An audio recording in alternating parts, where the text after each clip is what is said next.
Imagine uma mãe sendo arrancada do filho e nunca mais tendo a chance de vê-lo novamente. Esse tipo de cena não foi exceção durante a escravidão no Brasil, foi repetida milhares de vezes ao longo de quase 4 séculos, durante quase 400 anos.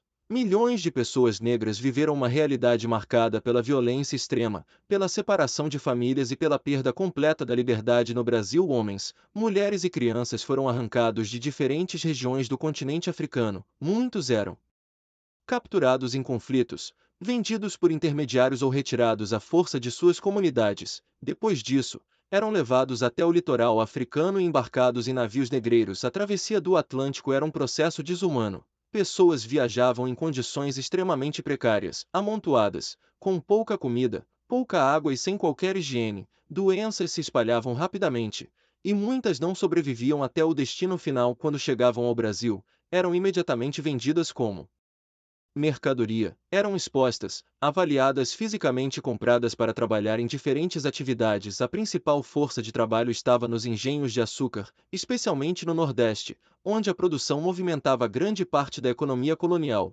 Também havia escravizados nas minas de ouro, nas plantações e nas casas grandes, realizando tarefas domésticas. A vida dessas pessoas era marcada por jornadas longas, castigos constantes e ausência total de direitos. Não eram vistas como cidadãos, mas como propriedade. Se você estiver usando imagens aqui, pessoas sendo punidas, trabalhando em condições precárias e crianças em trabalho forçado podem ilustrar essa realidade. Essas imagens ajudam a entender a dureza desse período. Pessoas sendo castigadas, humilhadas e controladas pelo medo faziam parte do cotidiano da escravidão. O castigo físico era usado como forma de controle. A violência não era exceção, era um instrumento do sistema. Crianças também não eram poupadas, muitas eram obrigadas a trabalhar desde muito cedo, ajudando os pais em tarefas pesadas, como lavar roupas em rios ou locais sem estrutura, perdendo a infância e vivendo sob exploração. Mesmo com toda essa violência, essa história não pode ser resumida apenas à dor. Também é uma história de resistência. Mesmo sob repressão, muitos africanos e seus descendentes preservaram culturas, religiões, músicas,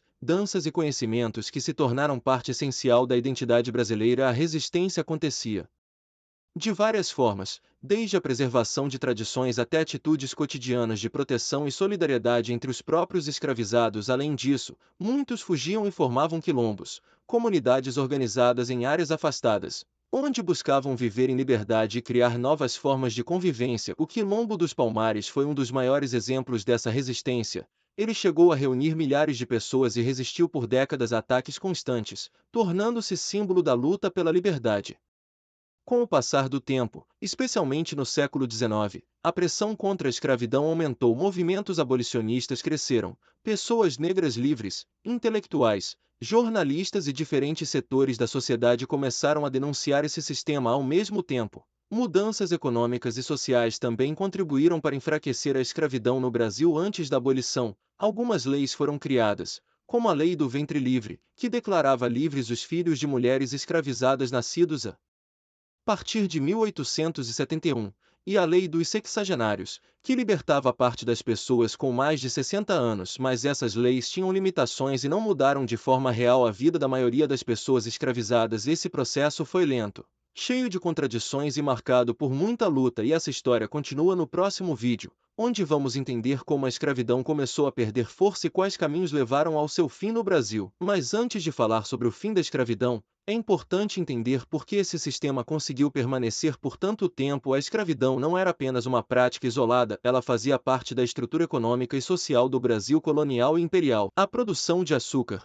ouro, café e outros produtos dependia fortemente da mão de obra escravizada. Grande parte da riqueza produzida naquele período estava ligada ao trabalho forçado de pessoas negras. Por isso, muitos proprietários e setores poderosos defendiam a continuidade desse sistema. Ao mesmo tempo, a vida das pessoas escravizadas era marcada pela tentativa constante de preservar a própria humanidade. Mesmo diante da opressão, surgiam laços de amizade, formas de solidariedade e redes de apoio entre famílias e comunidades negras. A religião também teve papel importante. Muitas tradições africanas sobreviveram apesar das proibições e perseguições. Ritmos, cantos, festas e formas de espiritualidade continuaram vivos.